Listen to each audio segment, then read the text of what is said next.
She stooped down 3 times, once to scoop up the red blanket and drop it in my lap as she continued her inspection. I pulled the blanket around me like a cloak and watched her. After a few moments she gestured to the various spots where I had swung and missed her, but not various objects in the room. I knew that spell was making minor repairs, as I had seen my father use it occasionally. After a few minutes of that, Stormcrow turned and dropped to one knee before the Morrigan. I apologize for the inappropriate behavior of my fairy goddaughter and will accept any punishment on her behalf that you choose to issue, Your Majesty. No offense was taken on my part, Stormcrow. You addressed her behavior and her challenge of your suitability to my satisfaction. I am trusting you to retain your customary diligence, as you are now responsible for the one you have claimed for yourself. Yes, Your Majesty. Do you have anything you wish to say to Her Majesty? The Stormcrow inquired. I looked over at the Stormcrow and shivered once more. Though she still wore the crow mask and I couldn't see her face, I somehow knew that the Morrigan's harbinger was not angry with me. And despite every accusation and insult I hurled at her, the Stormcrow was permitting me the chance to recover my dignity after my humiliating defeat at her hands. And I started to feel remorse for what I had said and thought about her. Yes, I nodded. The Stormcrow extended her hand to help me to my feet. Go and address her respectfully. I accepted the help and imitated the Stormcrow's bow to the Morrigan, who had watched the lopsided do without comment. I didn't sense either pleasure or anger from her, just regal indifference. I withdraw my challenge to replace the Stormcrow as your harbinger of death. My combat skills need work if I am to adequately serve you, and I apologize for underestimating your judgment in choosing her. The Stormcrow is more powerful than she first seems. I accept your withdrawal and your apology. You aren't disappointed with me? No, my faithful Shadow Elf. You're young and have much to learn, and my Stormcrow ensured you will have time to do so. Overcome your disappointment and anger and take advantage of what she has to offer, instead of being bitter over what you no longer have. At a more appropriate time, I will joyfully accept your oath of service. Yes, Your Majesty, I replied and looked at the Stormcrow, who was obviously watching me. Shadow Elf Girl, go retrieve my sword you borrowed and return it to me, the Stormcrow ordered. I nodded once I went to grab the sword, but I saw lightning lines run along the blade. I braced for a shock before I grasped the hilt with both hands, but the lightning vanished as I carried it over and held it up to her, hilt first, with the blade pointed at the ground. I have a stupid question to ask. Does your sword shoot lightning? Sincere questions are never stupid, but in answer to your question, I like the aesthetic of lightning, but the effect of eldritch force, or intense cold or paralysis, she explained as she sheathed her sword. Does that mean I could have hit you with the eldritch force bolt from that sword? If you had arcane bonded the sword to you and could manage to land a strike, yes, but you chose not to spend a minute to establish such a bond. Mim no damn me. I can't believe I was that stupid. I cursed in the Shadow Elf dialect of Elvish when I heard that.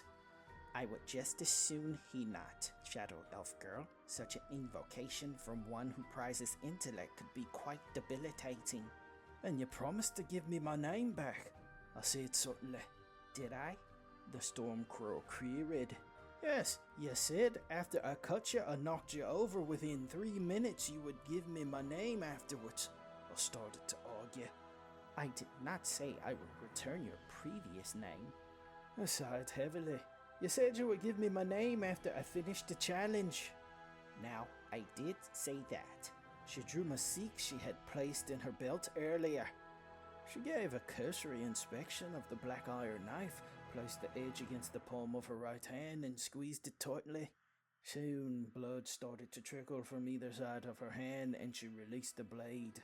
Ran her right index finger and thumb along both sides of the edge of the blade and reached over to trace a line across my forehead and then my right and left cheek, up and back towards my ears.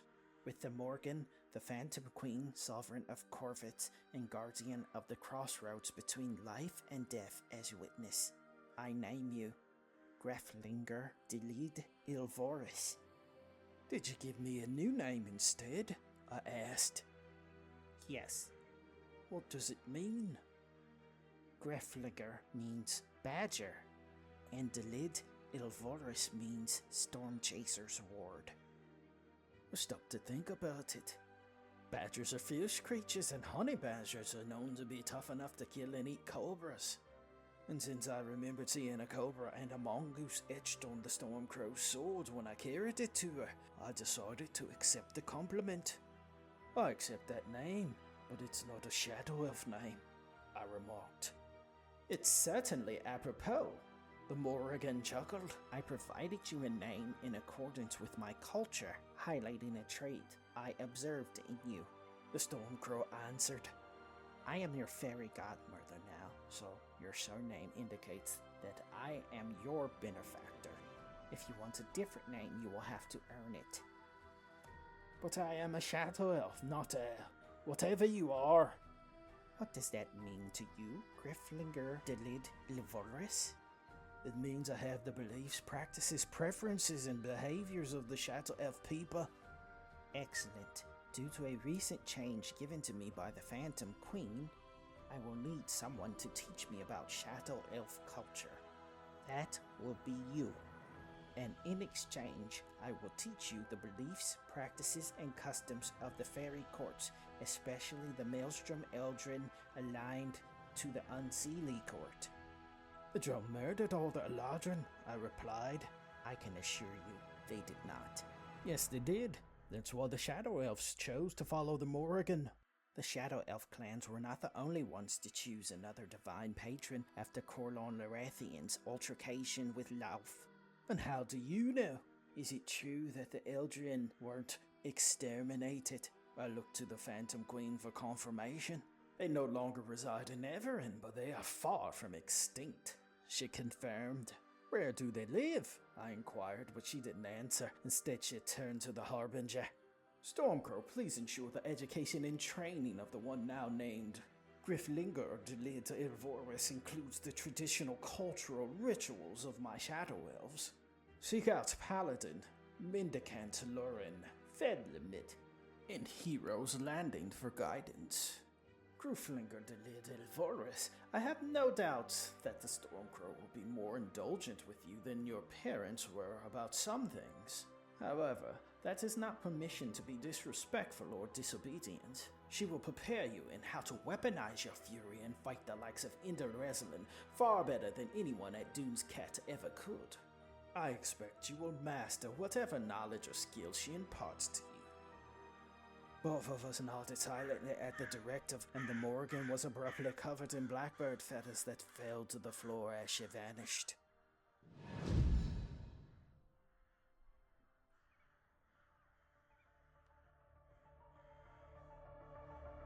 Oh, snap! Anara, the Stormcrow, has got another recruit. In a Nick Furian type of way, is she creating a super team of D&D heroes? Maybe next time when we get another one, you'll figure out the answer to this. Adorai, God of Games, is out of here.